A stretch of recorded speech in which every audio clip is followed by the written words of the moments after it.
Well, it was really cold. It was like low 40s that morning, and I think we did a pretty good job.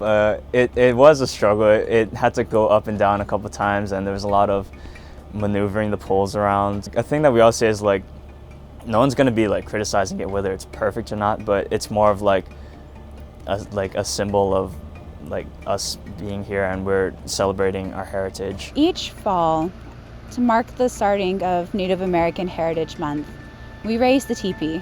The teepee is part of the Plains Indians tribe, and we raise it to kind of physically symbolize that a Native population is here. It's a very good way for people to walk past and see something that's identifiable as belonging to a Native culture. It's really important to celebrate the people who share a certain identity, especially the United States that has a variety of people of different identities. So it's great to dedicate the month of November to that cause. The teepee is just sort of a symbol for all of that. We have other events throughout the month. We have dinners and speakers coming in. So the teepee is really just a way to kick all that off and to get the student body excited about it. We have a night of Native cuisine at Whitman College Dining Hall tonight that we're very excited about, where we've been working with the dining hall staff to prepare various interesting Native foods. That should be wonderful. It's usually one of our best attended events.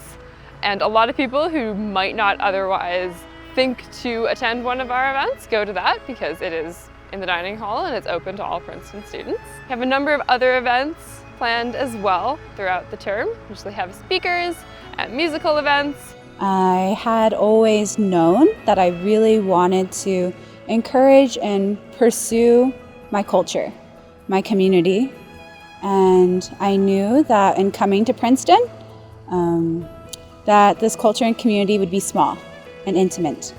My freshman year, it was Emery Reelbird, class of 2017, and Chance Fletcher and I, class of 2018, we all met together and we went to this conference at Brown University, and it was the Ivy Native Council Conference.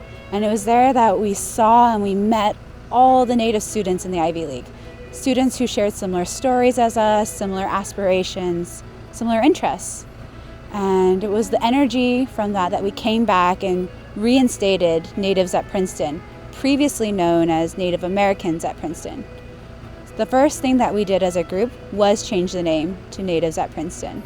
And this is meant to place an emphasis that there's not just indigenous peoples in the United States. There's indigenous First Nations, there's indigenous people in South America.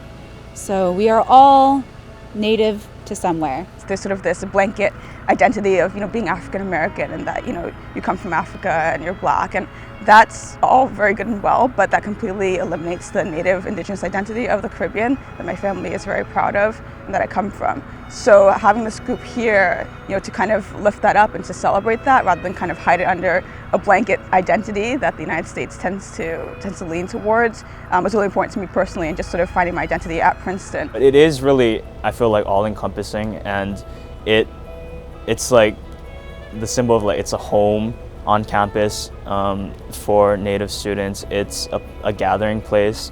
It's a place where people can feel comfortable learning about new cultures, and it's a place where people can feel comfortable sharing their culture.